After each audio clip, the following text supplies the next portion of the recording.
It's in the vicinity of the space station and attached to the space station. So that was a huge learning curve for crew. We human rated a spacecraft for a portion of the mission, and then for crew you just have to obviously expand it for the whole mission. And then the last part was Cargo Dragon has been this amazing test bed for commercial crew. And what that means is we were able to test out like heat shield materials and parachute materials on Cargo Dragon before they ever flew on Crew Dragon. Very cool. And that's just one part of the equation. Lars, walk us through, again, just the flight history of Falcon 9 from the humble beginnings to where we are today. Well, Falcon 9 first flew almost 10 years ago today. And even though the first version of that rocket couldn't carry humans, the fundamental design was made with that goal in mind.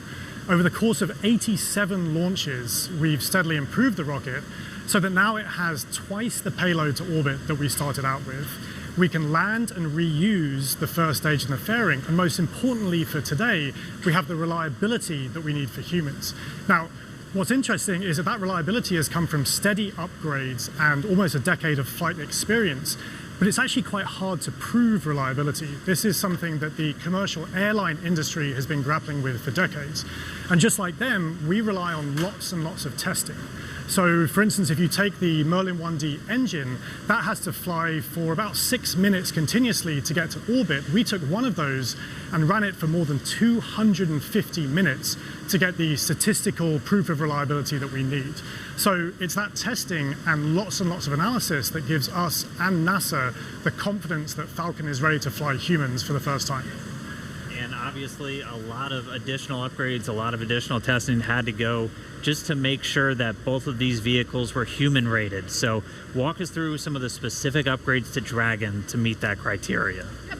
So the first one's pretty obvious. We had a Cargo Dragon. It has lots of cargo cubbies, so we took all of those out, replaced it with astronaut seats, crew displays, and crew controls.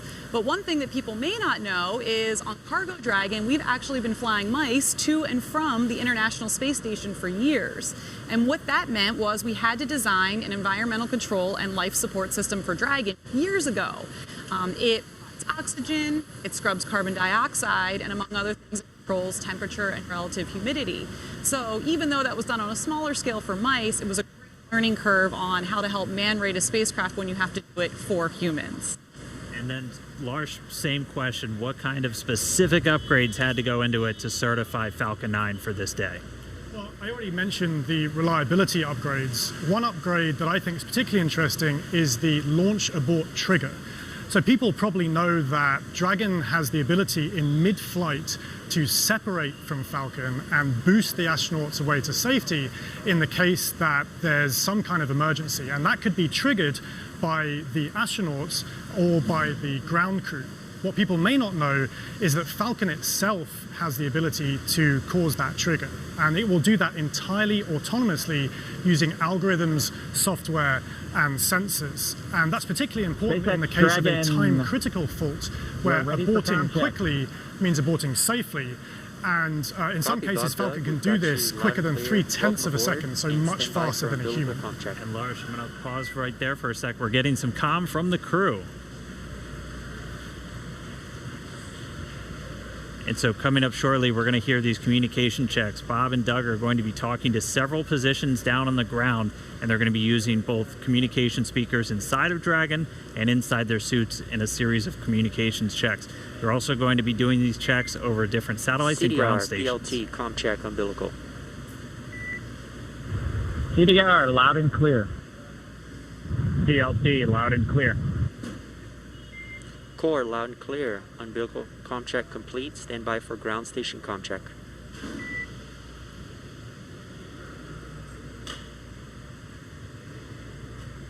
And you'll hear him referred to CDR as Doug Hurley, that's the commander, PLT pilot, that's Bob Bankin. And so that first one we heard was through the umbilical, so that communication linked directly into their suit. Now they're going to do a communication check over the ground stations. We'll also hear one over TDRS, that's the tracking and data relay satellites. Same satellites we use to talk to the International Space Station, that's what we'll be using to talk and track Dragon throughout its entire flight.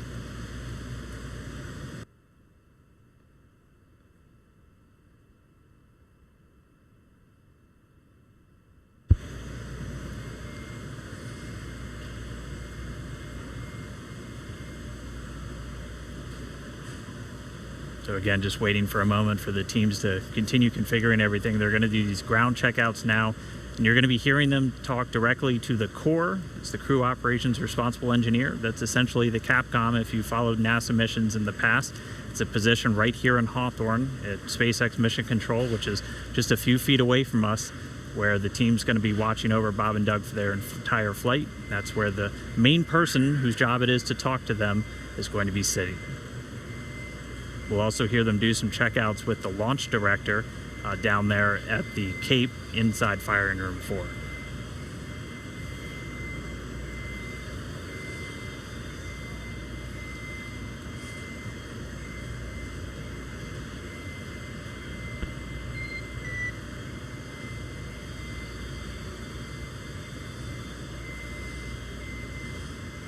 And you'll be hearing those very characteristic beeps. Dragon SpaceX contract.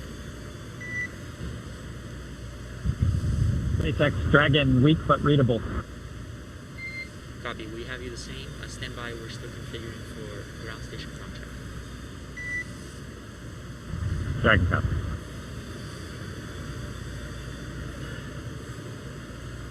And just to further explain some of those voice protocols that you're going to hear, you might be used to hearing Houston Station or Houston Shuttle or Houston Endeavor back when we were flying those specific shuttles. You're going to hear SpaceX Dragon. That's the SpaceX team calling the Dragon team on orbit. And then Bob and Doug will be able to respond. And so they're going to continue to configure. We'll get these ground station checkouts momentarily. And just a reminder, you're going to hear that very unique beeping sound. That's called a quindar, and that's been something that's been used throughout space-to-ground or air-to-ground communications throughout spaceflight history, and that's really just for teams who are in mission control or supporting a launch. Know when you hear that sound, it's time to listen. Dragon SpaceX ComCheck ground station. Dragon has you loud and clear, much better, Jay. And core loud and clear. Ground station ComCheck complete. Stand by for TDRS ComCheck.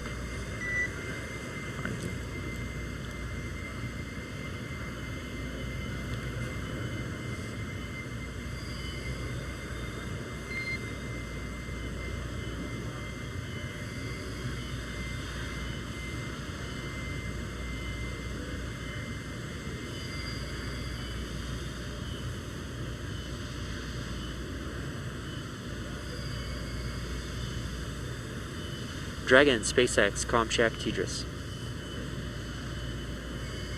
SpaceX Dragon, loud and clear. Core loud and clear. TDRS ComCheck complete. Stand by for checks with MD, LD in the launch configuration. Dragon MD on countdown 1. ComCheck.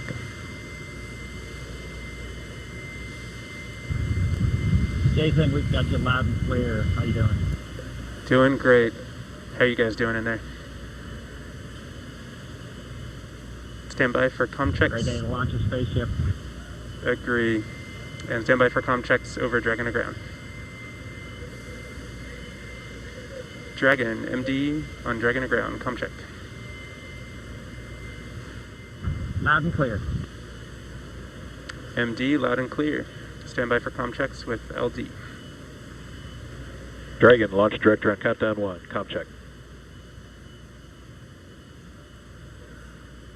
Mike, we've got you loud and clear. Good afternoon. Good afternoon, gentlemen.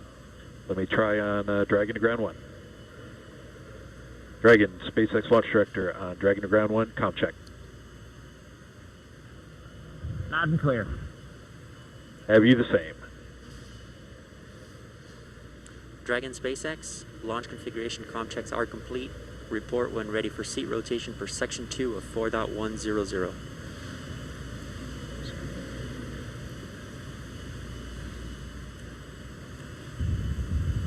SpaceX Dragon, we're ready for seat rotation. Copy, ready for seat rotation. We will report when initiating. All right, so that wraps up those communications checks. Everything going good with the spacecraft. Bob and Doug talking to the teams on the ground. Pretty soon they're going to get their seats rotated.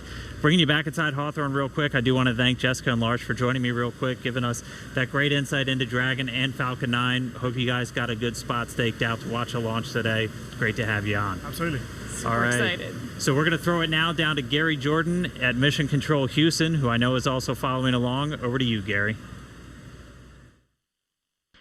Thanks, Dan. Great to hear good checks from Bob and Doug in the Dragon vehicle. Here in Mission Control Houston, Flight Director Zeb Scoville has pulled space station flight controllers, and all systems are go for launch. Essentially, the station is prepared for Dragon to arrive 19 hours after launch. Flight controllers here will continue to monitor the countdown, but really it's up to the teams in Kennedy and Hawthorne to get us to liftoff at this point. So we want to hear your comments as we continue to count down to launch. So let's go to the social desk now. Tahira. Thanks, Gary. So taking a quick look at those numbers right now, there are now 1 million people watching our coverage, and Launch America is up to the #1 trending hashtag on Twitter. So let's take a closer look at what's being said online. Okay, so right now we have Art Alexandria, and it looks like she's got a personal self-portrait, cosmic for sure, in her NASA flight suit. And guys, this is what I'm loving seeing online with this hashtag, is how everyone around the nation is making this launch uniquely theirs. And I want to point out one line in her post that says, "I believe that no matter how far the future is, we are on our way towards it." And guys, I couldn't have said it better myself. That's what today represents. Let's take another look. Oh my goodness. Okay, so right now we have Jessica with her space pup getting ready for liftoff. And guys, I'm not gonna lie, we love to see it. So please, if you have any space pets, comment using hashtag #LaunchAmerica.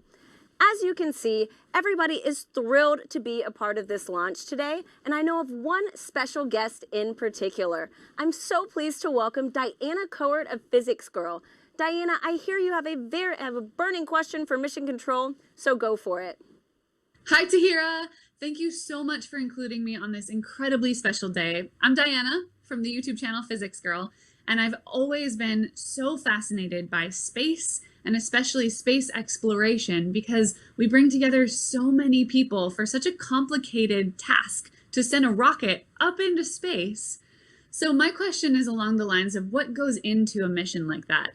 What we all know, I think we're familiar with how much preparation and training astronauts have to do, but preparing for a mission like this, and maybe preparing in the future for a mission to the moon or to Mars, what kinds of things does the whole team have to do in order to prepare to launch a rocket?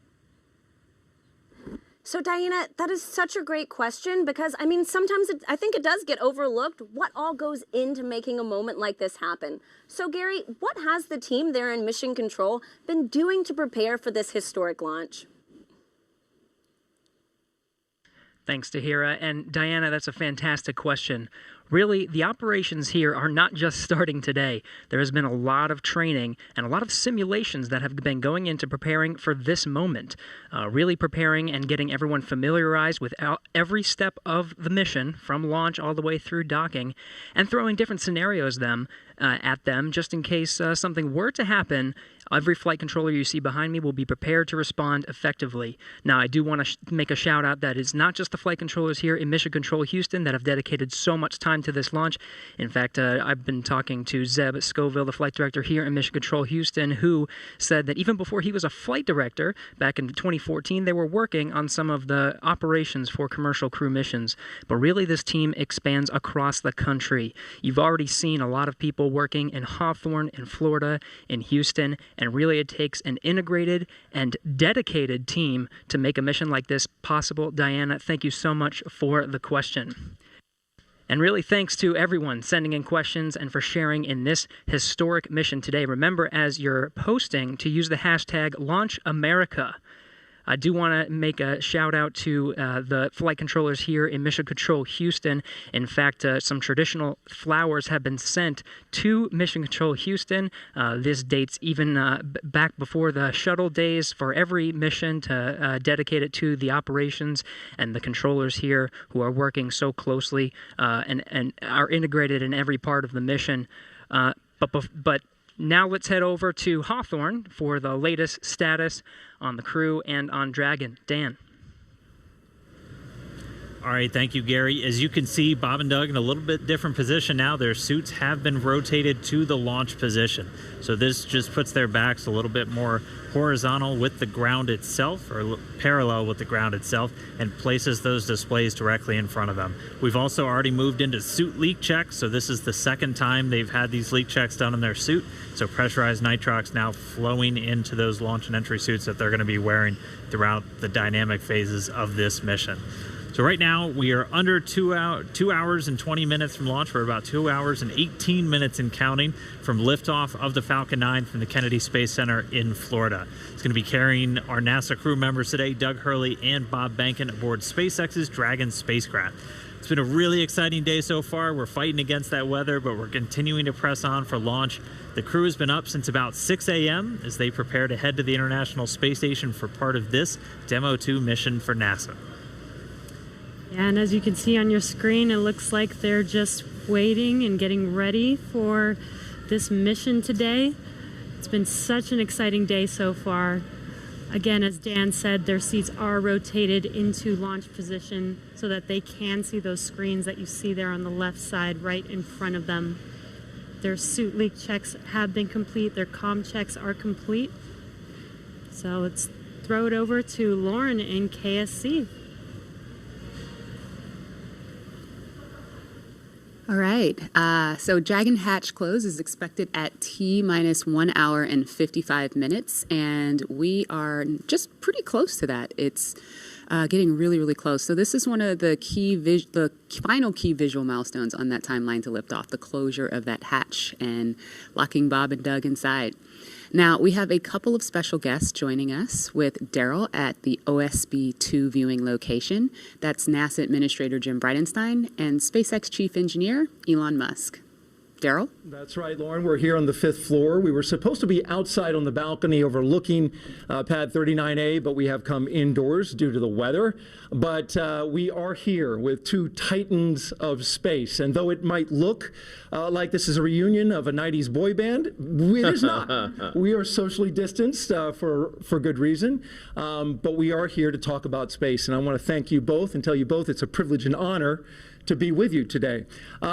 We're going to start off with you, Jim, and ask you a couple questions here. I want to ask you, first of all, it's been almost 3 years that you were sworn in as NASA Administrator, and you knew from the very first day that you would be right here at the Kennedy Space Center in this moment when a commercial partner was ready to launch.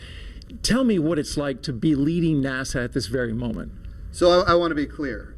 I did not know that when I got sworn in. I will tell you, a lot of folks said it couldn't be done. But of course, as soon as I got the job, Elon and I have had a number of conversations.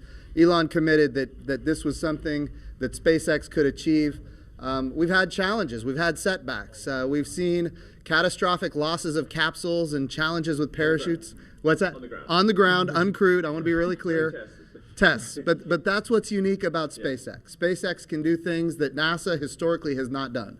They test, they fail, they fix, they fly, they test, they fail, they fix, they fly, until the point where we are today, where not only is SpaceX comfortable, but NASA is comfortable. We are ready to go. But if you would have told me even 2 years ago we'd be right here, I might have even been questioning it then. But this is a monumental achievement. It's a Herculean task by the SpaceX team, which we're very grateful for, and also by the NASA team that has been working hand in glove with them to get to this point. And it's good we have Jim and Elon both here to fact check each other, so that's good. Thank you for that. Elon, in 2002, when you started SpaceX, many in the aerospace industry didn't take SpaceX seriously. You remember what that felt like. Yet here you are. You just sent 2 astronauts in a car made by your car company to launch pad 39A with a spacecraft made by your space company. And now they're launching the International Space Station. So I'm wondering for you, in this moment, do you just pinch yourself thinking, is this really happening? This is a dream come true, I think, for me and everyone at SpaceX. This is not something that I ever thought would actually happen. So when starting SpaceX in 2002, I really did not think this day would occur. I expected 90% chance we'd fail to even get to low Earth orbit with a small rocket. So somebody told me in 2002 that I'd be standing here with the NASA administrator, meeting the astronauts, and we've got a rocket and spacecraft on pad 39A, the best pad in the world, which is, it's an honor to be there. I would have thought, man, I don't know what you're smoking, but it's not. like no way is that true. You know, and so it is. Say it's even a dream come true. I didn't even dream that this would come true. Let it that way, you know. But it is. I am incredibly excited to be here on behalf of the SpaceX team. And as Jim said, this really is the culmination of an incredible amount of work by the SpaceX team, by NASA, and by a number of other partners in the process of making this happen. It's really, you can look at this as the result of 100,000 people, roughly, when you add up all suppliers and everyone working incredibly hard to make this day happen. So it's really hard to believe that this is real. And you're here, and it's amazing, and many of us have been amazed as we've watched you accomplish these things over the years. Jim, back to you. This is all about the commercialization of space. And so in the early going for Commercial Crew Program, it wasn't something NASA was used to. You know, Mercury, Gemini, Apollo, Shuttle. NASA gave the designs and the contractors went out there and built it. This is different. It is. They're building it now. What were some of the hurdles that you had to overcome to get to this point? Well, I think getting people to recognize that when the government provides both the demand and the supply, you're limited in what you're able to do. And of course, back when this program was initiated under Charlie Bolden, General Charlie Bolden, astronaut Charlie Bolden, Congress was not supportive and did not provide the proper funding. And yet he persevered. He pushed forward. And now I think everybody recognizes we have to commercialize space. We've had success now with commercial resupply of the International Space Station. Now we've got commercial crew to the International Space Station. Eventually we need commercial space stations. So what we're using the International Space Station for right now, we're proving that we can compound pharmaceuticals in a way that you cannot do on Earth. We're able to create immunizations in a way you cannot do on Earth. We're printing human organs in 3D. Right now it's just tissue, but eventually we're going to print human organs in 3D using adult stem cells, your skin cells, your own DNA. It's going to transform how we do medicine here on Earth. We're creating advanced materials that you can only create in the microgravity of space, things like an artificial retina for the human eye. So if you have macular degeneration, you don't have to lose your eyesight. Bottom line is this: these markets are the future. And when they materialize, and they are materializing because of the work of NASA, we're going to see capital investment, not just into launch, but also into habitation. And that ultimately is what's going to be transformational for commercial space. Very good. And Elon, in getting all of that going, the ISS and all the activity that takes place on board, it's key that this Crew Dragon operate on a regular basis. As the chief engineer, what were some of the biggest hurdles you had to overcome to get your spacecraft ready to fly this mission? Well, the spacecraft and the rocket have gone through literally thousands and thousands of tests and reviews, both by SpaceX, by NASA, by third parties. We've also, as Jim was alluding to, we've done a lot of flights. So one of the things I think that's very helpful about this flight, about what we're about to do, is that the rocket has flown many times. Mm-hmm. In fact, even in this, essentially this configuration, it's flown about 20 times. Mm. So that means we really have, and I don't want to tempt fate, but a well-proven rocket. And we've flown Crew Dragon to the space station once successfully and brought it back. We've done a tremendous amount of testing on the ground, and when you do the testing on the ground, you always push the limits. Mm-hmm. So you want to try, you push it way beyond what you'd expect in flight. So sometimes you'd break it because you kind of want to break it on the ground during testing to see what the limits are. Mm-hmm. So this is a result, like I said, of thousands of tests, of thousands of design hours, and a tremendous number of smart people working incredibly hard to make this day happen. And you've got 2 astronauts on board now. Yes. Do you feel that responsibility? Yes, absolutely. I felt it, I think, most strongly when I saw their family just before coming here. And did you say anything that you can share? So we've done everything we can to make sure your dad's come back okay. Thanks for sharing that with us. Jim, you had some words with the astronauts. What was your take on how they were feeling? I will tell you, Doug Hurley, Marine Corps test pilot, of course, veteran of multiple space shuttle missions. Bob Benkin, flight test engineer, United States Air Force, again, veteran of multiple space shuttle missions. This is not new to these guys. All I could do is convey to them how much all of America appreciates what they're doing, that the entire world is watching, and just how grateful we are as a nation. And I will tell you, their demeanor is loose. They are ready to go. They were joking around. They're talking about what they had for breakfast and how it might come up later. It was steak and eggs. Yeah, I saw that. Yeah. Right. So it was nice to see. They are in their element, and we are just so grateful and proud of them. Well, that's good to hear. That gives you great confidence, I'm sure, in your positions as you hear that. We're going to go to a social media question, and we've got this question coming from Brooklyn.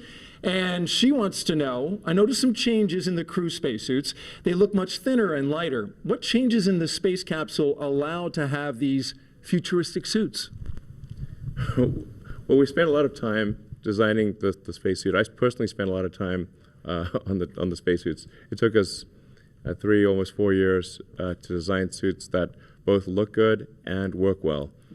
So you can see a spacesuit in the movie, looks good, doesn't work. and then you can make a spacesuit that works but doesn't look good. Because fundamentally it's a pressure suit that's got to survive in vacuum. Right. So it's so it tends to puff up, when it's under pressure, and it's got to handle all that pressure. So it took us many iterations to get the suit to. We really wanted to look great. Fundamentally, what it's about is like we want to inspire kids to say that one day they want to wear that uniform. They want to wear that spacesuit, and get them fired up about, I want to be an astronaut. I want to work on aerospace engineering. I want to advance space flight.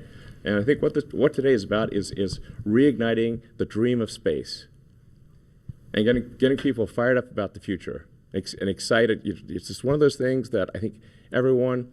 From all walks of life, from all parts of the political spectrum in the United States and elsewhere, should be really excited that this is a thing that is made by humans, for humans, and it's just a great, exciting, inspiring day, and it's one of those things that makes you glad to wake up in the morning. Yeah.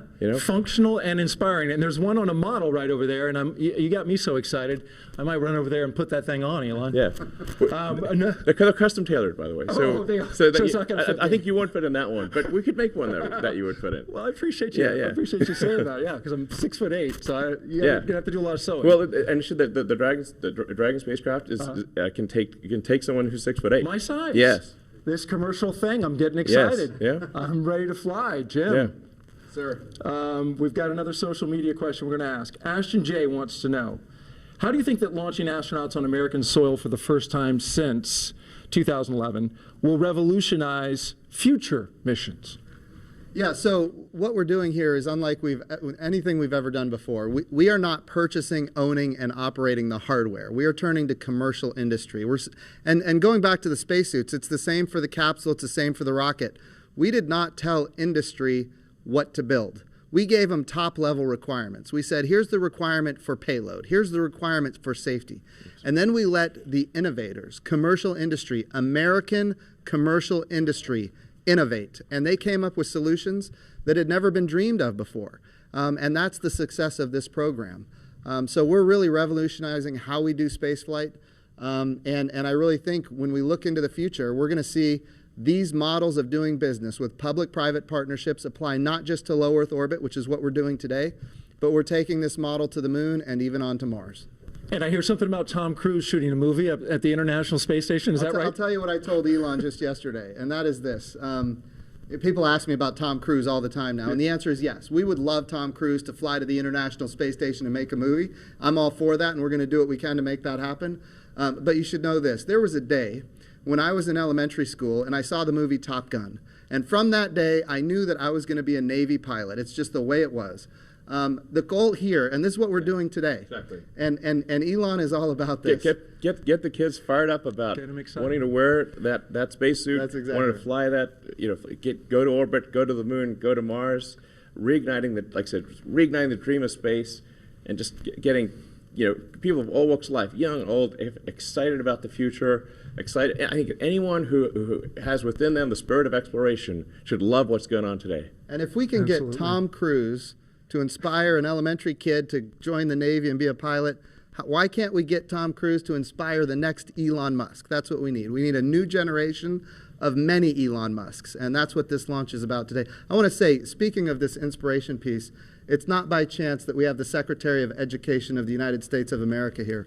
This is all about the next generation. If we have great success in our generation, it's not enough. It has to continue. The challenge with the Apollo program is that it ended. What we're doing now is sustainable, and that's why we have the public-private partnerships and commercial capabilities that are coming online. Very good. And the good news for Tom Cruise is he does a lot of his own stunts. Yeah. So in zero gravity, he should get hurt a lot less. I think it's going to be super cool. Yeah. And as Joe said, it's like this is going to, you want to capture the public imagination, have them see cool things happening in real orbit, real space stations. It's like I think I'd want to watch that movie. Yeah. And it's like I said, you think of this is really just the beginning, because we want to go from low Earth orbit. We want to go back to the moon, and the moon to stay. Have a moon base like Moon Base Alpha, and have build a city on Mars and be a spacefaring civilization out there among the stars. This is a super exciting future that I think that's the kind of thing where you're like, can't wait for it to happen. If you can't get excited after listening to you guys, I'd say you need to have your pulse checked. Yeah. Elon Musk, SpaceX CEO and Chief Engineer, thank you very much. Thank you. Jim Bridenstine, we appreciate you leading NASA in this time, Administrator for the agency. And we're going to send it back to Marie. All right, thanks a lot, Daryl. We saw in the meantime, while that interview was going on, the hatch actually closed. So that happened a few minutes earlier than we expected to. Our timeline has that happening at T-minus an hour and 55 minutes. So a few minutes ahead of schedule right now with hatch close. And you can see the pad teams there just working on things now. Yeah, right now it looks like what they're doing is, what are they doing? So they perform a leak check. There's a mechanism there called a side hatch mechanism. That is what actually closes the hatch and seals it.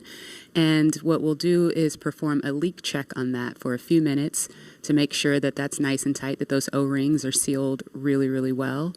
And after that, we will install the, you can see the leak check ground support equipment there in the technician's hands there. And while we're watching this, Leland, I mean, we just heard them talk a lot about inspiring the next generation. And you're a man of many talents. I know after your flights yourself, you used to head the head of NASA education. I mean, what did that stir up in you? Marie, what Elon said about reigniting the dream of space is so important, that we get our young kids thinking about themselves being in these seats. And when I first became an astronaut in 1998, I was riding on the back of a fire truck celebrating John Glenn's return to flight on a space shuttle. And I saw these two little kids. They had on orange pumpkin suits. And when their dad turned them around to look at me on the fire truck. And it was almost as though when they saw my face, they started launching into space with rocket fuel because they were inspired, because they saw someone who looked like them. And I think that if we can reignite this dream through SpaceX's launch, through the partnership with NASA, we can get so many more kids to believe in themselves and know that they can be just like Doug and Bob flying on the SpaceX Dragon. Absolutely. I mean, it's really just breathtaking to see them there in their suits now and looking at the screens in front of them. Lauren, I know we've talked a lot about the spacecraft. We've heard about that. But for folks that maybe are just tuning in, what are they looking at in front of them now? Yeah, so they have 3 different touch screens in front of them. Overall, that whole assembly there is called the control panel. So you'll have those 3 LCD touch screens in front of them where they have, the displays are showing them details on the vehicle's pressure, its temperature, there's audio control. That center screen has the procedures that they're going through today on day of launch. You can also see the vehicle's attitude. You can see its velocity, its apogee, its perigee, its inclination, details on the status of the hatch, the thermal control system loops, basically all the cool stuff that helps them have situational awareness of the vehicle. That's displayed on those displays. Additionally, there are some actual buttons on that button panel that you see down below. And some of the things that allow them to do is if the crew ever needed to do any sort of manual overrides like that right in the middle, right underneath that center LCD screen, that's the crew's ability to initiate an abort. It's called an abort handle, and it's right in the middle where both crew members could use it if they needed to. And the audio controls are also on those button panels. When they're not in their suits, there's actually speakers that are coming off of the control panel that allow them to hear mission control, hear the core, hear ISS, when they're not in their suits where the audio systems are integrated into that. And we see them using the touch screens now. Leland, what's your take on this? Because this has got to look totally different from what you were looking at during shuttle. Touch screens. We had these displays and these buttons, and it was one of those moments when I'm looking at this now when I had knee boards that had procedures and things on there, and the procedures are now all run in that middle screen, and the malfunctions and the things that you do to mitigate problems with the vehicle if something happens, it's all controlled right there with the two of them. And so it's a radical departure from what we did with the shuttle, but it's again ushering in this new era of space travel. For post-ingress brief and a check on how that suit air feels about now. And we're going to listen now for an announcement we're ready. About hatch closer. Copy. Well, today we are not tracking any issues on Dragon and F9 currently. For a weather update, the weather line that is overhead, which is what you saw when you were ingressing, is now moving offshore. The next radar return is a cell over Orlando, which is expected to be our decision gate for today, and that is currently eroding. That's good news. Thank you. Copy. And then one additional item, the Cabo, the orbit site, remains as briefed, so no change there. But I do want to make you aware that that is slightly west of Cabo for go weather. So you just want to target the longitude if needed. Okay, Dragon copy, slightly west. We'll target the longitude, and the suit air has cooled off, so we appreciate that as well. Copy, outstanding. Let us know if you have any questions, and we'll keep you posted as the closeout team completes the leak check. Dragon copy.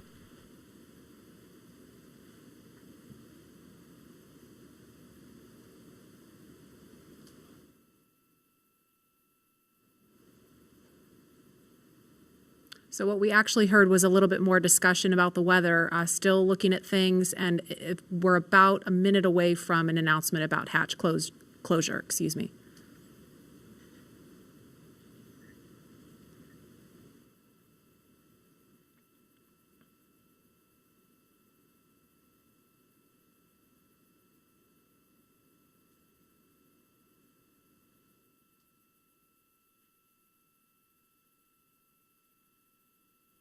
If you're just joining us, we're at T-minus 1 hour, 55 minutes and counting, and we're expecting an announcement to confirm hatch closure in just a few seconds.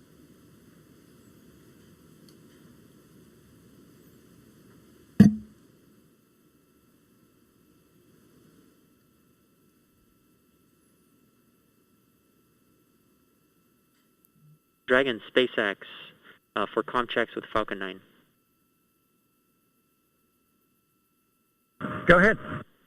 Okay, we are ready for that at that time, if you are ready. We are ready.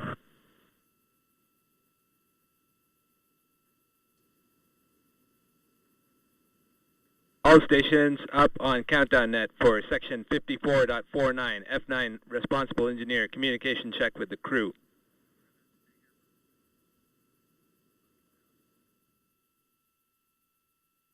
Start with guidance, navigation, and control. Dragon GNC on countdown 1, comm check. GNC Dragon, loud and clear. GNC loud and clear. Stand by for comm check by the propulsion engineer. Dragon, prop on countdown 1, comm check. Prop Dragon, loud and clear. Prop, loud and clear. Stand by for comm check with the avionics engineer. Dragon, avionics on countdown 1, comm check. Avionics Dragon, we have good loud and clear. Avionics loud and clear. Stand by for comm check with the ground segment engineer. Dragon, ground segment on countdown 1, comm check. Ground segment Dragon, loud and clear. Ground segment loud and clear. Stand by for comm check by launch control. Dragon, launch control on countdown 1, comm check. Launch control Dragon, loud and clear. Launch control loud and clear. Stand by for comm check by the chief engineer. Dragon, chief engineer on countdown 1, comm check. Bala, Dragon has you loud and clear. Chief engineer, loud and clear. This completes the F9 responsible engineer comm checks. Dragon, chief engineer on Dragon to ground. Go ahead, sir. I was just doing a comm check on this loop. Good luck, guys, and buckle in.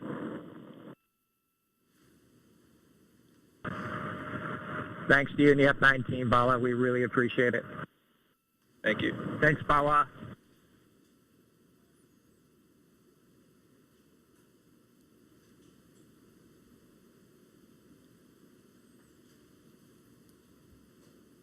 So we just heard a series of comm checks there. And Lauren, I don't know if you want to describe a little bit more about why that's important. And we heard the acronym GNC. They said guidance, navigation, and control really quickly, and then went back to the acronym GNC. Can you kind of explain to folks what that means? Yeah, the launch chief engineer, Bala, as you heard them thanking him towards the end, initiated a comm check with all of the different subsystems that those engineers that are on console and those operators today, and talking with the crew, making sure that they were able to communicate with them bidirectionally, and just handing that check off from all of the different stations on console today. That was really, really cool. We obviously don't do that when there's a satellite on top of the rocket, so this is the first time for a real flight that we've done that operation. It's very awesome. And now that the hatch is closed, a lot of the work of this team is done, but I mean they're obviously not finished. They're not ready to leave the white room just yet. You were talking to some folks about what's going on in this room now. Yeah, that's right. They should be completing the hatch leak check. That's you sort of pressurize that area between, there's two O-rings that are there, and we want to pressurize that area, see if it holds pressure. It's a very, very sensitive test, very high criteria for passing. And so once that leak check is shown to be okay, and that the capsule or that those O-rings are able to hold pressure, what the team will do is they'll go back into that area, into that access panel, and install what we call the SPEP, which is the side pressure equalization plug. Once that is plugged, you've really closed everything up. And when the crew splashes down, what they'll actually do is pull that plug to equalize pressure across the hatch so that you don't cause the hatch to buckle due to a pressure, or sorry, the hatch or the capsule, the weldment, any of the vehicle to buckle due to a pressure differential. So they should be adding that plug, and then they'll cover up that side hatch access panel with the TPS panel or thermal protection system panel, close it up, and that'll make sure it stays safe on ascent. And now, obviously, we're looking at a view from the outside, the top of Falcon 9 and Crew Dragon. We can confirm a good side hatch leak check. Dragon copies, good leak check.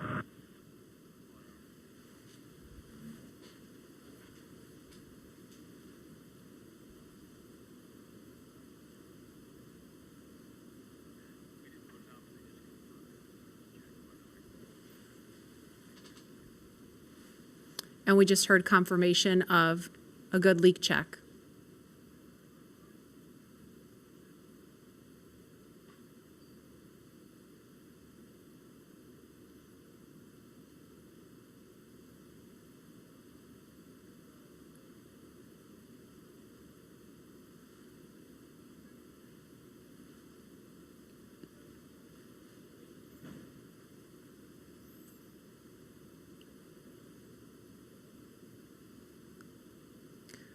If you're just joining us, you're looking at the Falcon 9 rocket with Crew Dragon sitting on top. Inside that capsule on top are NASA astronauts Bob Behnken and Doug Hurley. And we are inside of 2 hours until liftoff, if the weather holds up.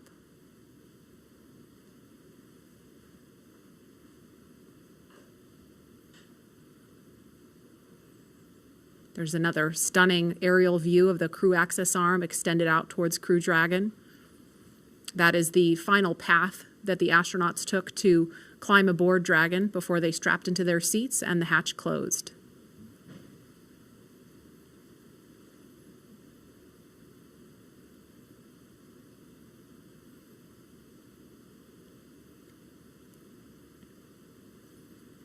And no doubt Bob and Doug are focused on the mission ahead, but you know, we also heard the administrator and Elon Musk talking about how they've been kind of jovial and joking around. And Leland, you kind of mentioned to me during that segment that that's really important.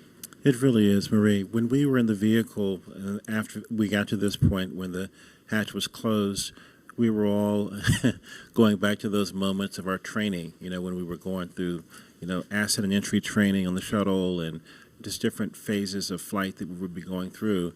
And we would think about some of our instructors who got us there. You know, in our crew notebooks, we would have names of people that were very impactful in making sure that we were perfect in our training. And that looks like a view of Air Force One flying near Launch Pad 39A for a special guest to have a special view of the astronauts on the launch pad. President Trump on board, making his way to Kennedy Space Center to hopefully view a launch at 4:33 this afternoon.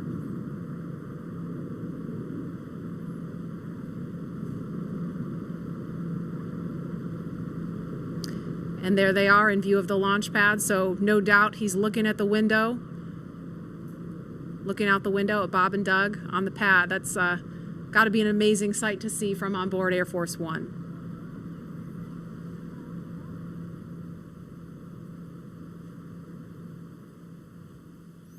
And we are at T-minus 1 hour, 46 minutes, 22 seconds and counting from launch.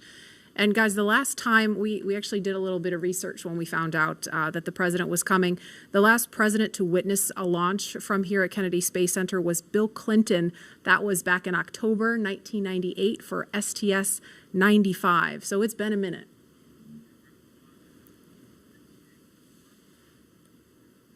Okay, and we are about 56 seconds away from the, oh no we're not, we have an hour and 56 seconds away, never mind. Instead, we are 1 hour and 45 minutes away from launch, and Tahira, you are there with the social teams. I bet you are seeing some excitement on all the things we just saw on the screen there. Hey, Lauren, I mean, like you said, things are really ramping up on social media right now, especially seeing that hatch close and also just watching this flyover happen. We are up to 1.7 million viewers across all of our social media channels. And let's check out what people are saying on Twitter right now. So it looks like we've got more creativity still going on. Some people are crying with pride in Houston, feel it.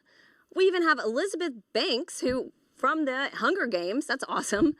We have more just good luck and well wishes for Bob and Doug across the nation. This has been a constant online today, which is so great to see. More just future astronauts and kiddos getting excited. We even have the band Bastille tuning in for launch. This is awesome. And just looks like more people standing by to witness this historic launch today. And so, guys, on top of what's being said on social media, we've also got a lot of well wishes from everyone across our country showing us what today means in their creative way. So let's take a look at that video. I am so ready to launch America.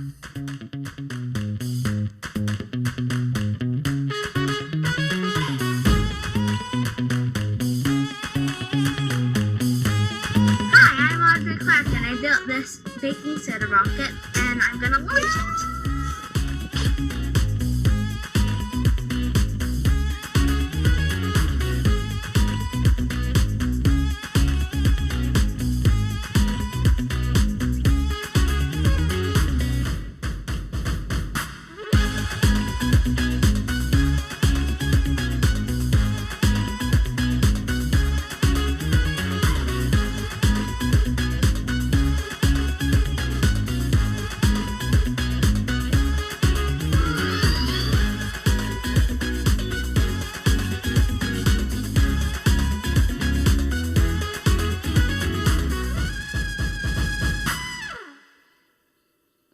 Wow, I mean, guys, just look at everybody excited for today's launch. If that doesn't get you pumped, like, come on, let's go. We even got to see astronaut Snoopy in there, which is a personal favorite of mine.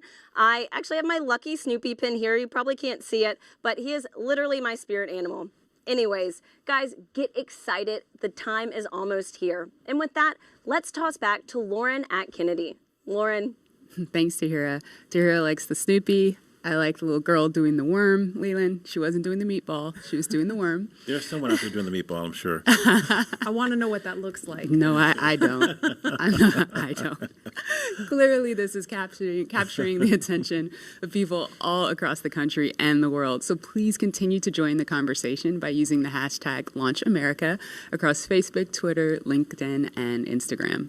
And we've had the opportunity to share with you a lot about the SpaceX Crew Dragon vehicle the crew is sitting in right now, a lot about the crew themselves and the significance of today as the official return of human launch capability to American shores. And now we want to turn our attention to where the crew is going, the International Space Station. And for that, let's take you to Mission Control in Houston. Gary? Thank you, Marie. The International Space Station is an incredible facility whose construction, operation, and ongoing science, all these efforts have been made possible by an unprecedented international collaboration. So to tell us more about the space station, we have International Space Station Chief Scientist Kurt Costello with us. Kurt, welcome. Gary, thank you. It's an amazing day to be here to talk to you about this historic launch to the ISS. It really is. Now, many viewers may not realize that there is a laboratory that's the size of a football field, 250 miles above the Earth, and that it's been there for nearly 20 years conducting revolutionary science. Can you share with us more about what the space station is and what it's accomplished so far? Sure, Gary. Over those 20 years, we've conducted over 3,100 experiments on board this space station. Those 3,100 experiments have been done by over 4,100 investigators and represent the work of over 108 regions and countries. The work going on the space station is not only there to help us with our exploration goals for how to go further into space, but also to bring back benefits for Earth and to produce a commercial marketplace in low Earth orbit. All three of these objectives, along with the international cooperation that it took to build such an amazing laboratory in space, are great examples of the objectives of the ISS program. Kurt, we know that today's mission is critical to providing us with a steady cadence of operational flights. But why is it so important for us to have this capability from a research perspective? That's a great question. Today's test flight brings us to the beginning of the commercial crew program, a commercial crew program which will raise our occupancy on the U.S. segment of the space station to 4 astronauts. And that 4th astronaut comes as a real premium to doing research on the space station. The tasks don't get particularly more intensive to do systems and maintenance, so that 4th astronaut, that time becomes dedicated to performing more science. In fact, enough time that it will essentially double the amount of crew time we have to perform experiments on board station. The return to U.S. soil also brings us the ability to return samples more quickly and get human samples back down to the ground more quickly as well. Kurt, you're talking about all this great research, you're talking about scientific experiments, but what would you say to someone who's watching this and thinking, this isn't relevant to me, I'm never going to space, I don't do science? What do you say to those people? Well, again, one of the focuses is on the ISS benefits for humanity. And for all of us who've been stuck at home during the COVID-19 pandemic, we've been wondering, wouldn't it be nice to have more bandwidth? Why does the internet slow down? Some of the research we're doing on board space station, particularly into Z-band optical fiber, is using the fact that we don't have sedimentation in a microgravity environment to develop new materials that will help us build more perfect fiber optic cables, which will allow us for better bandwidth and lower cost in implementing networks here on Earth. And then if you're not really a tech geek, maybe your interests lie more in human health. And then we have multiple experiments going on to help us develop new drugs, new treatments on board the ISS. Pharmaceutical companies are working on methods that allow us to crystallize proteins in space in a more purified and more standardized method. And this could lead to monoclonal antibody suspensions that we can treat through injection instead of a painful infusion. We also are developing studies into our capability to produce tissues and organs in space. Again, because you don't have sedimentation, there's a capability there to produce more realistic tissues that can someday possibly be used to prevent human disease. Now, Kurt, I know they have some cargo going up with them, but I understand they plan to bring some science back. That's right, Gary. A lot of their cargo going up with them are crew supplies and EVA supplies to support them if they have to do EVAs on board. But the cargo they'll be bringing down is science, and it comes from across the spectrum. We have student experiments in seeds that will be returning with the Crew Dragon. We also have a number of experiments that are dependent on their samples returning in frozen lockers on board the SpaceX Dragon to be able to do the science there. Those include rodent research tissues from the National Lab Rodent Research 17 mission, and also our veggie experiments, which are experiments in growing plants in space that will be needed when we go to more distant locations like the Moon and Mars. International Space Station Chief Scientist Kurt Costello, thank you so much for your time. Let's hear now from one of the next astronauts to fly to station on a Crew Dragon, talking with Marina Jurica. Marina. Thank you so much. I am so honored to be a part of today's momentous launch. My guest is no stranger to the International Space Station and will return there for the first time in nearly a decade for his third space flight with the Crew 1 launch expected later this year. Having logged 177 days in space from flights on the Space Shuttle Discovery to the Soyuz, JAXA astronaut Soichi Noguchi will have spent more time in space than any of his other crewmates. It is my pleasure to welcome him here with us today. Thank you so much for joining us, Soichi. Honjitsu wa arigato gozaimasu. Wow, that's wonderful. Marina, how are you doing? Thanks for having me today. This is wonderful. Today we are celebrating the launch, so I'm happy to be here. Thank you so much for being here with us. I am sure you have felt the excitement for today's launch, Soichi, and you will be on the next Crew Dragon flight after this one. Are you excited to launch from Kennedy Space Center again, and how are you preparing for this new vehicle? Yes, definitely we are excited to go back to Kennedy Space Center. My first space flight was from Kennedy Space Center on the Space Shuttle Discovery. That was 15 years ago, but my memory is still fresh. I still feel the vibration of the launch, the same launch pad of 39A that the demo to go up, and the same launch pad that we will go up as a Crew 1. And our crew is getting ready for the final training phase, which will come in the coming weeks. And the mood is really high, and we are ready to go up. And as you know, the International Space Station and space exploration is an international effort. How do you feel representing the Japanese Space Agency once again on the ISS? Well, I think the strengths of the International Space Station is the diversity of all the participating countries, and adding diversity is definitely gives a rigidity to the program. And the same applies to our Crew 1. Our Crew 1, we have 4 of us, but quite a different background, quite a different ethnicity, and definitely the diversity is the key word of our success to the Crew 1. And I'm sure it will be very successful. What are you looking forward to once you get back to the ISS? Well, this will be my third visit to the International Space Station. I like to see the things my colleagues keep saying, hey, you got to visit the space station again because it's getting more comfortable, more roomy, and I cannot wait to go back to my sleep station after 10 years. And nothing beats that view, does it? Oh, definitely. My last flight, we actually installed a big window called the cupola, and that was a big hit, obviously. This is the number one leisure time for astronauts, and I'm ready to shoot as many photos as I can this time as well. Amazing. I will look forward to seeing those photos. I'm sure you remember exactly what it feels like in these moments right before a launch. What do you think Robert Behnken and Douglas Hurley are feeling right now as they prepare to head to the ISS?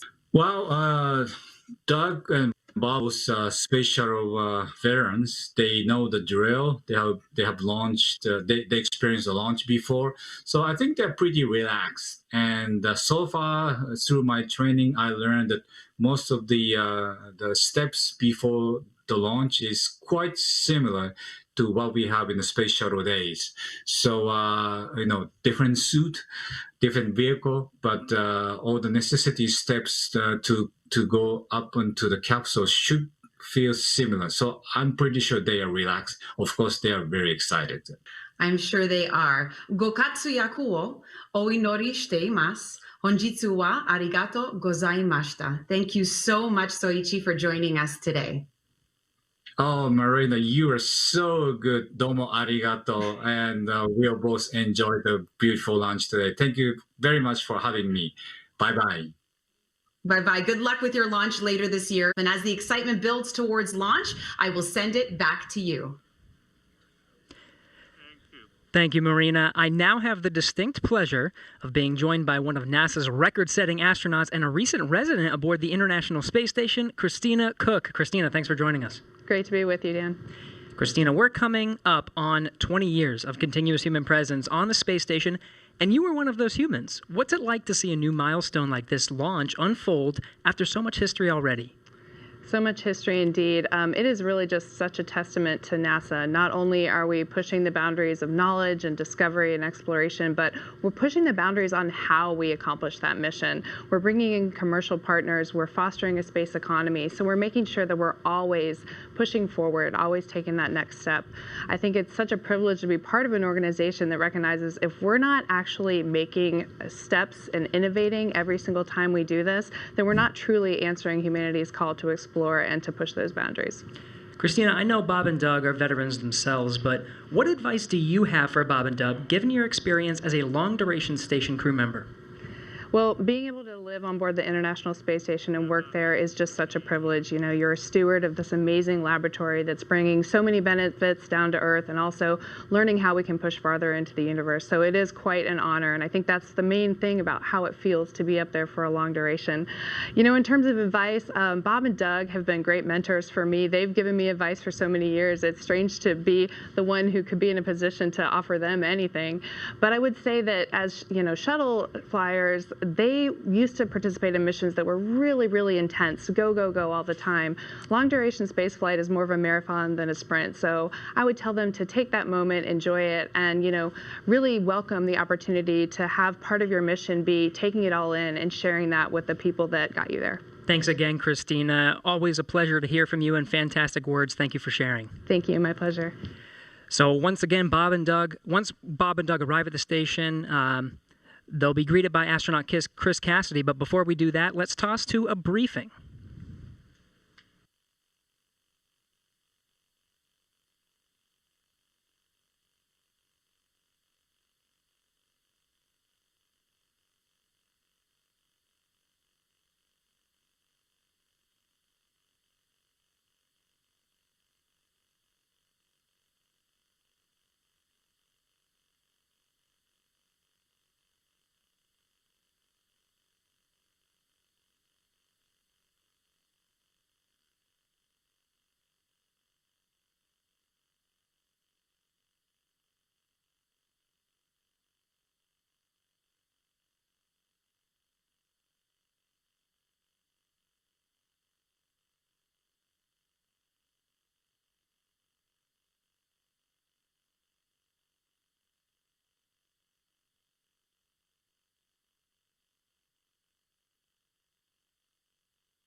Hello, everyone. I'm astronaut Chris Cassidy, commander of Expedition 63 on board the International Space Station, flying 250 miles above the Earth. Like you, I'm excited about today's launch and the possibilities it will bring to America and to the world. But also, I'm very excited that two close friends will be arriving and joining the crew. I had the privilege of flying with Doug Hurley on both of our first shuttle missions back in 2009. Together, we came to the International Space Station and helped construct the amazing facility that it is today. Although this will be my first mission with Bob, it was my honor to follow him as the chief of the office when he left back in 2015 to begin training for this amazing mission. Personally, I've been very fortunate to fly in two different spacecraft. Launching from America on the shuttle, and most recently launching from Kazakhstan in the Soyuz. But I can't tell you how exciting it is to know that we're once again launching Americans from the coast of Florida. And finally, here's a story I'd like to share with you. Back in 1981, John Young and Bob Crippen launched on Space Shuttle Columbia, the very first space shuttle flight, marking the last time we flew Americans on a brand new vehicle. Roger. With them, they flew an American flag, representing America's technical prowess. Roger, roll, Atlantis. 30 years later, that same flag was flown to the International Space Station. This flag remains here today, waiting for Bob and Doug.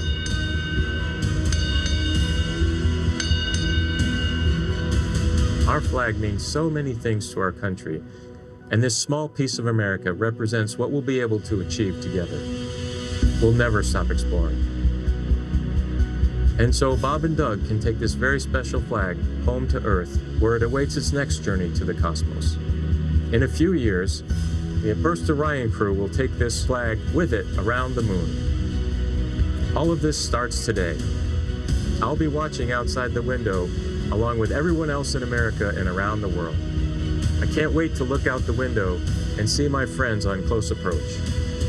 Go Falcon 9, go Dragon, and go Bob and Doug.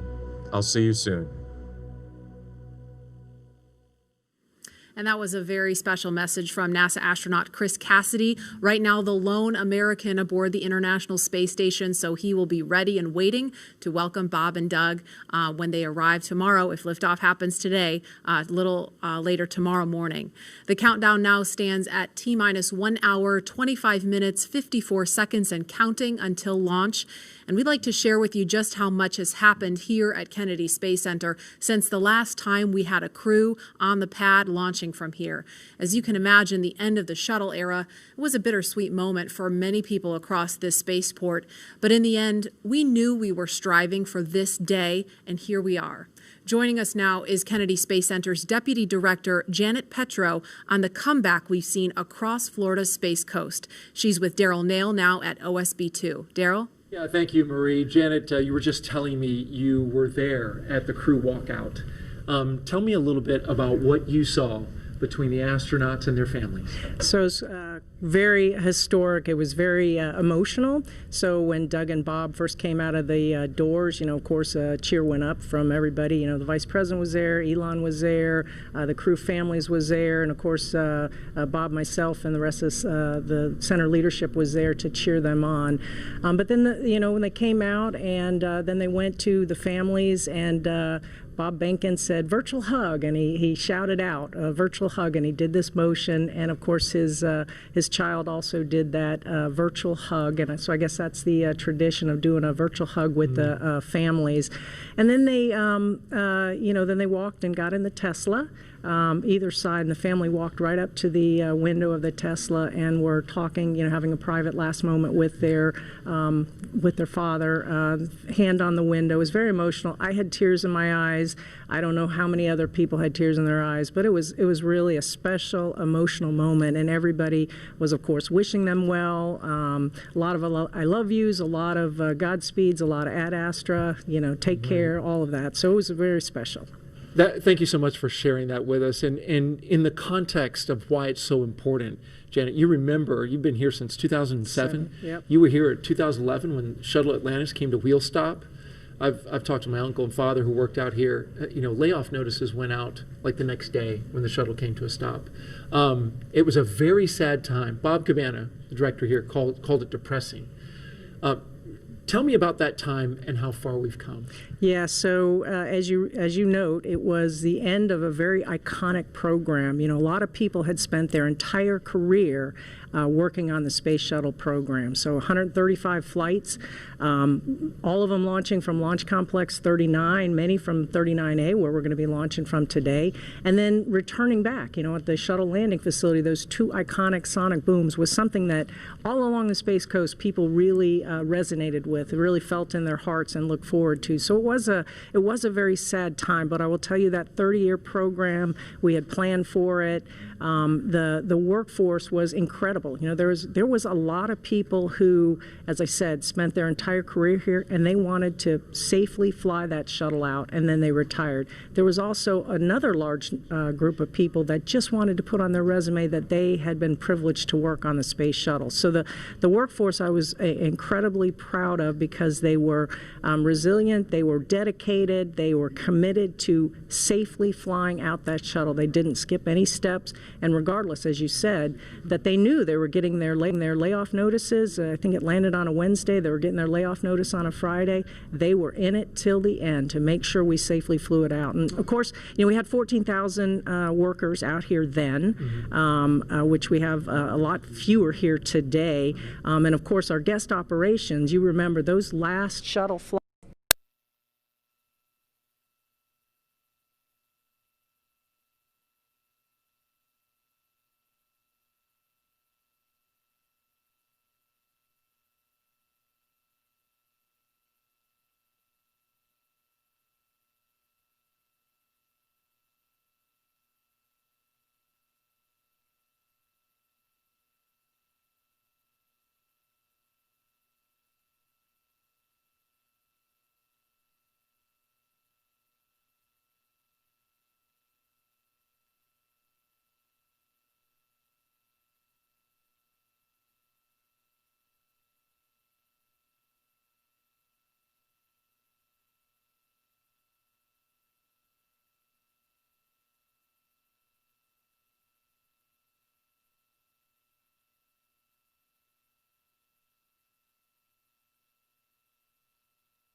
All stations come up for section 54.57, Chief Engineer Technical Poll for launch escape arming and propellant load.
launch director on Countdown.net. The closeout team has departed the pad and the hazard area as beyond the roadblocks.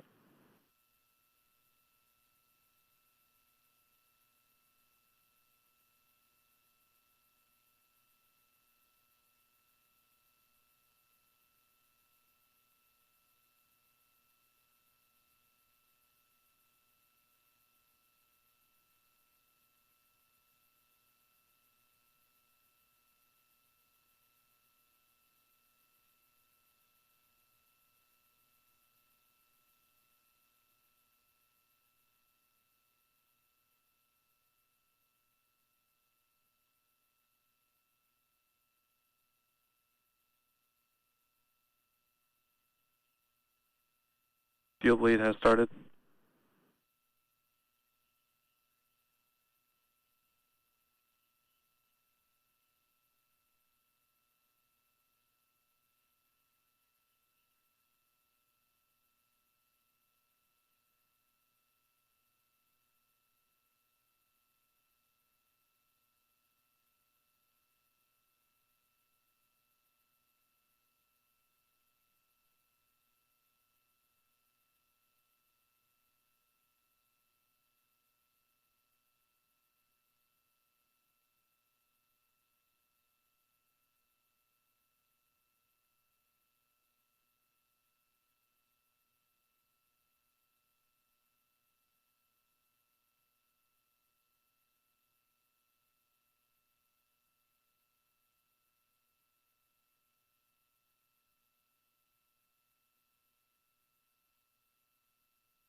Stage 1, RP1 bleed started.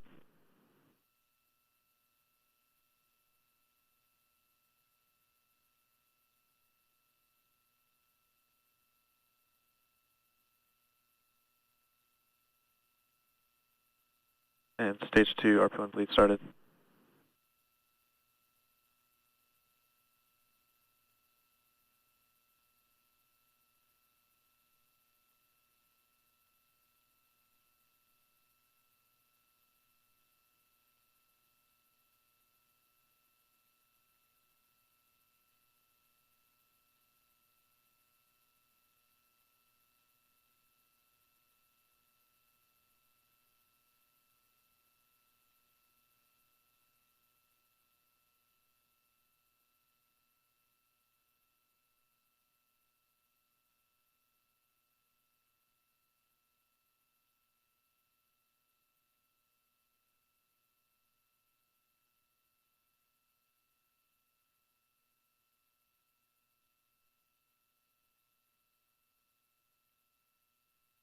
Dragon, SpaceX for prop. Go ahead. Yeah, we're going to equalize the pressures in the common manifolds just to raise them a little bit. So we will be momentarily cycling the tank isolation valves. I just wanted to let you know for awareness. Okay, we appreciate that, Jay.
Dragon SpaceX valve cycling is complete, expected behavior. And wanted to hear if you were able to hear those. We actually did, Jay. We were just making a comment about that. I heard some clicking, and Bob watched it on the systems display, so absolutely. Copy all.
Dragon, SpaceX, we are at T-minus 1 hour.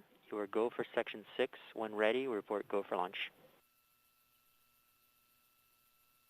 SpaceX Dragon, we'll put section 6 in work.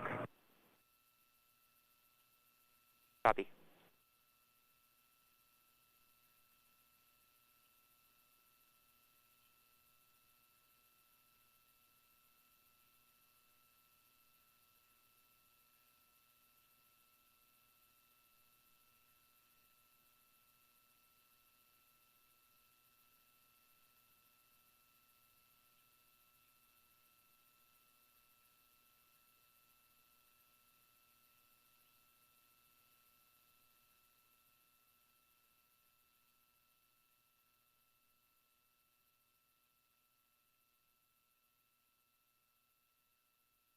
SpaceX Dragon, Bob and I are go for launch. Copy, go for launch. Next up will be the go, no go full at T-minus 45. We copy, we're holding in step 6.5.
Launch director in the countdown net.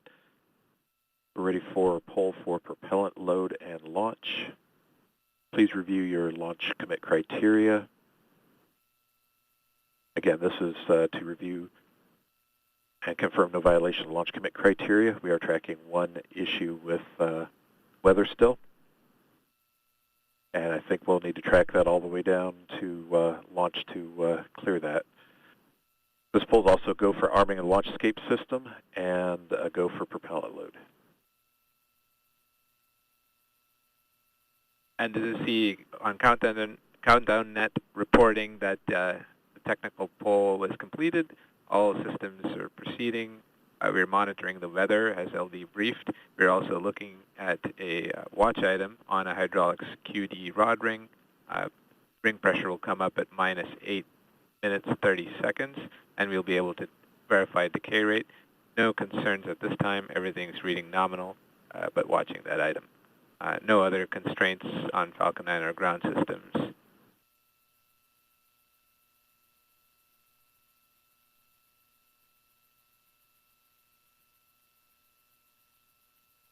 Stage 2 RP1 bleed is complete.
ECS transition to helium started.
Yes, Launch Director in the countdown net. Poll is complete, and we have a go to proceed with propellant load. Launch control, proceed with swing into crew arm. Arming crew arm movement for T-minus 45 minutes. Thank you, launch control. A reminder in control room on hold and launch escape protocol. For non-urgent no-go conditions, brief CE or LD, and it will approve aborting the launch auto sequence and proceed to launch abort. For urgent issues affecting the safety of the operation, operators shall call hold on the countdown net. Launch control will abort the launch auto-sequence immediately and proceed into the launch abort auto-sequence. Operators shall also advise the launch director whether structural breakup or fire is imminent or occurring per Dragon manual escape flight rules. Remainder on fire alarm instructions. Here in Firing Room 4, in the event of a fire alarm, key operators, previously briefed, will remain at their post while the alarm is evaluated. In the event that personal safety is threatened, we will evacuate to the south-facing emergency exit, which leads directly outside. One final reminder, we'll be arming the launch escape system momentarily. Need all personnel, please stay in your seats from now through orbit insertion and Dragon separation from the second stage. Crew access arm recheck has started.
And for the launch team, we're continuing to track 3 weather rule violations that are continuing to be evaluated by the launch weather officer. Expecting those rules to clear at 2020 UTC, or 20 minutes after the top of the hour. Crew arm in position for launch. Dragon, SpaceX, with the arm call, you are go for Section 7, close visors and arm launch escape system. Dragon Cappies, go for Section 7.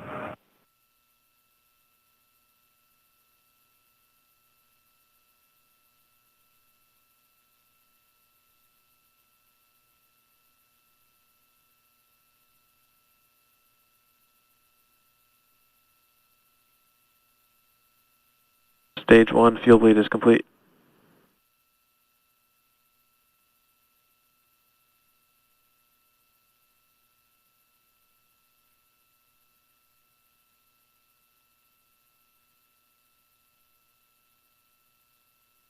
SpaceX Dragon in 7.2, our visors are closed and we're arming the launch escape system. Copy.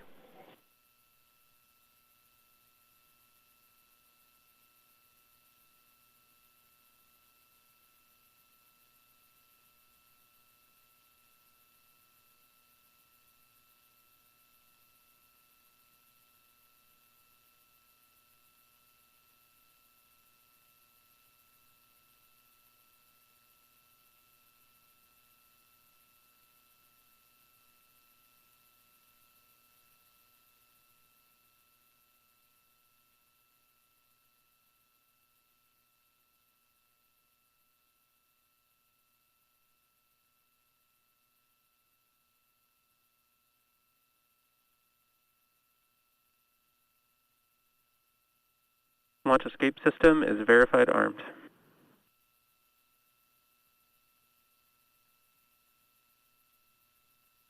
Service section per switching to GN2.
F9 tanks venting for propellant load.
Propellant load has started.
Stage 1 locks and RP1 flow rates are nominal.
Stage 1 cryohelium load has started.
Dragon, SpaceX for a weather update.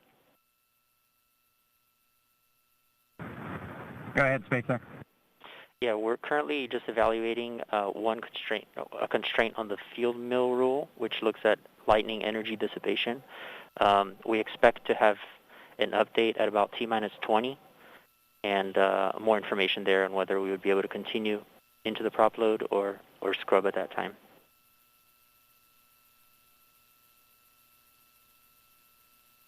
Okay, Jay, thanks for the update. We appreciate it. Copy. So I'll give you some more words in about 6 minutes. Dragon captains.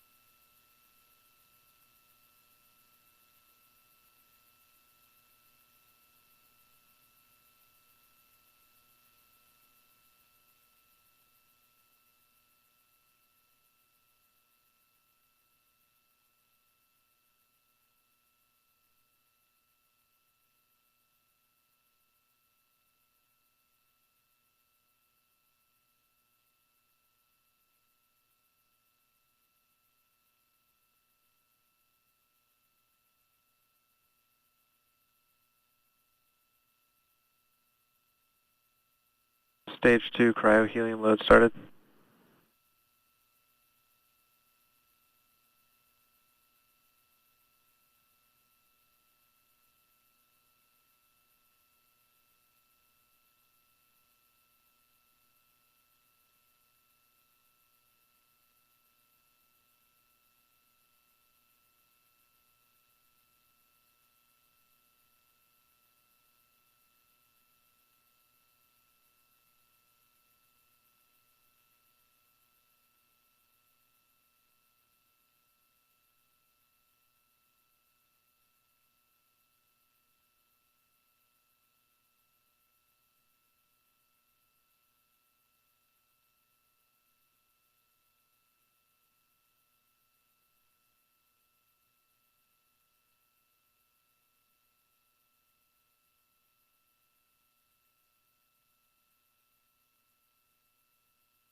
Lock strong back trail started.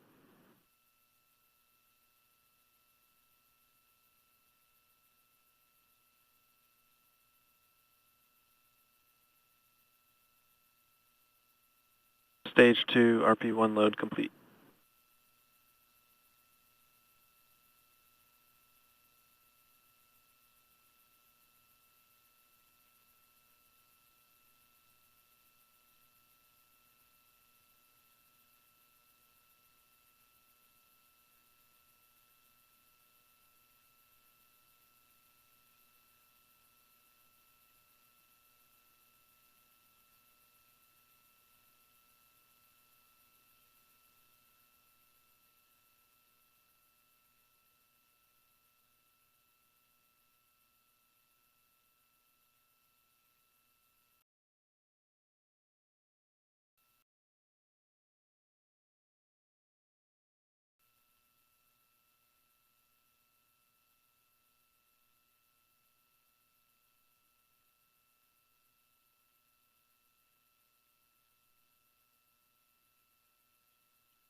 And Dragon SpaceX on weather, we're still not looking good currently.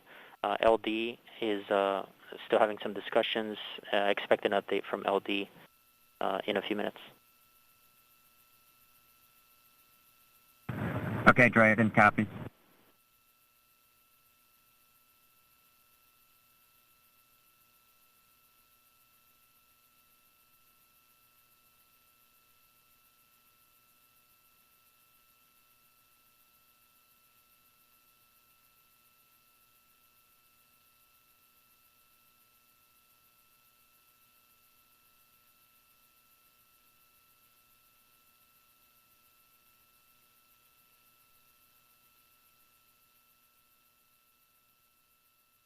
Launch director and a countdown net. We continue to violate a couple different weather rules that we now do not expect to clear in time to allow for a launch today. We go ahead and end today's launch attempt. Launch control, if you would end the launch auto sequence and proceed into the launch abort auto sequence, please. Launch abort has started.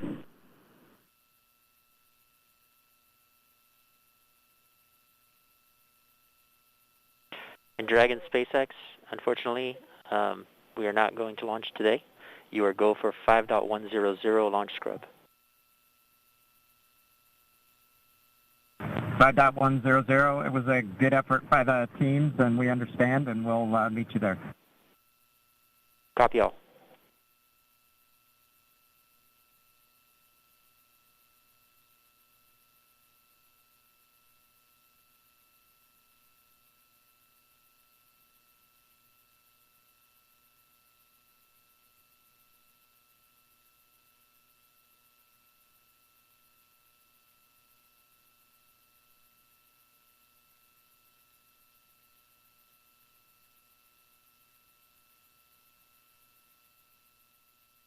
And for clarity, we are scrubbed for today's launch attempt.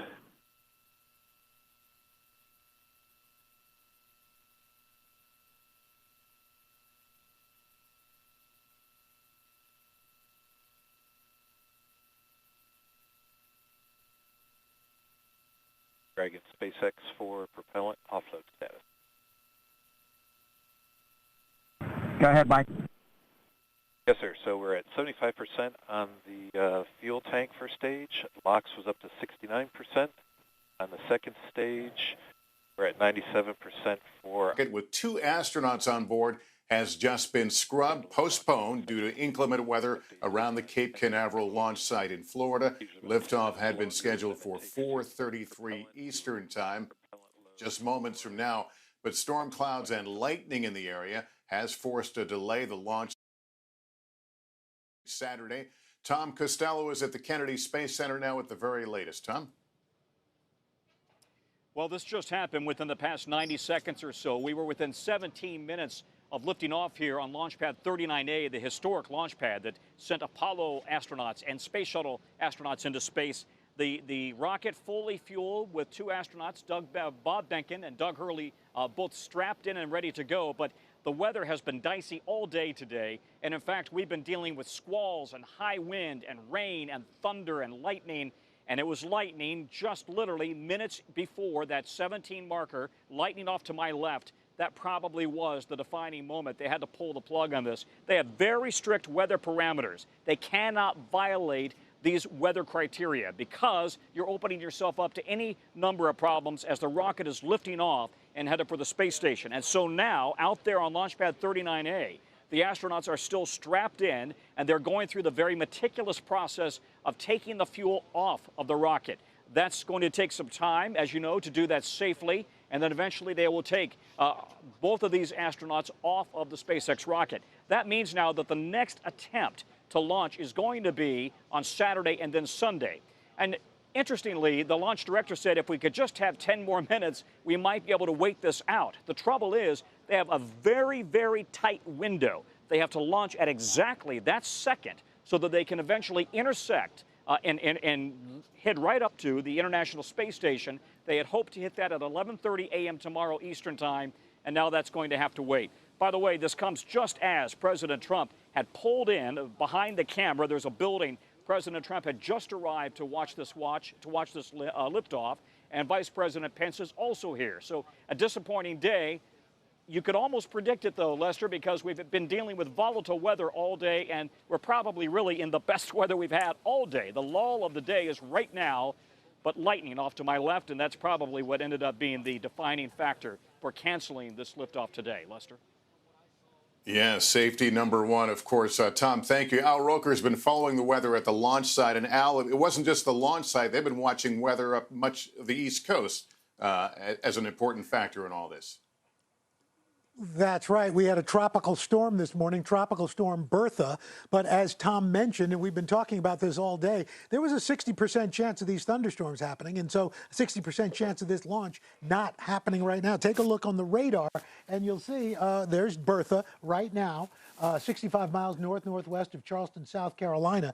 And as that system pushes off, here's the latest on the radar. As we look, you can see, here they are. And look to the west. This is just past Orlando. We are watching this line of showers and thunderstorms starting to fire up. And in fact, here's the live radar. And we've been watching this line build up in the last 20, 30 minutes. So I don't know, even if they had had another 10 or 15 minutes, Lester, whether they would have made it. This is very volatile. You see the lightning strikes out over the ocean and lightning strikes back to the west.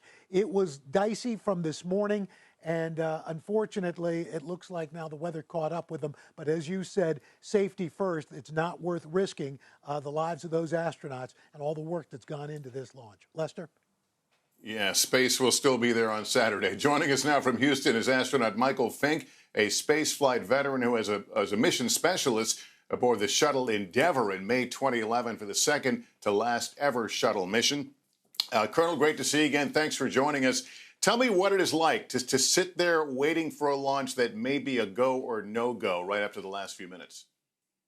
Hey, Lester, good to see you again. And just wanted to say that, yeah, on STS-134, the second to last shuttle flight, we were halfway to the launch pad, and we had to turn our Astro van around because we scrubbed.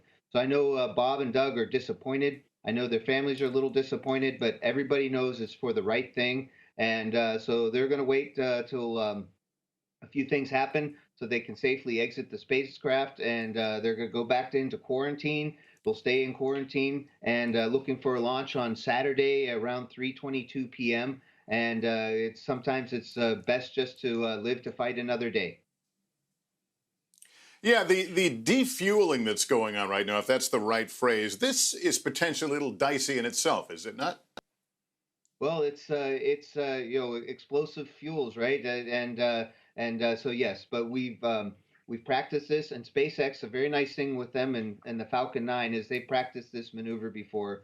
They load the propellant on typically very late compared to what we did with Space Shuttle and other rockets. And they densify a little bit so they make it almost slushy, their propellant, so it's extra cold. But they also know how to get it back out and make it safe so that the crew can exit the spacecraft. This was one of the first things we asked them when they proposed their plan for densified propellant, how we would handle scrubs. And today they're going to execute it by the book.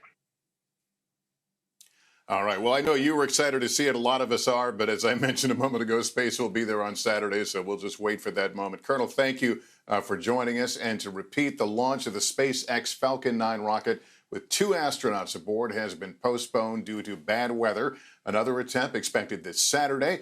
I'll have complete details, and we see you a bit later tonight on NBC Nightly News. For now, I'm Lester Holt, NBC News.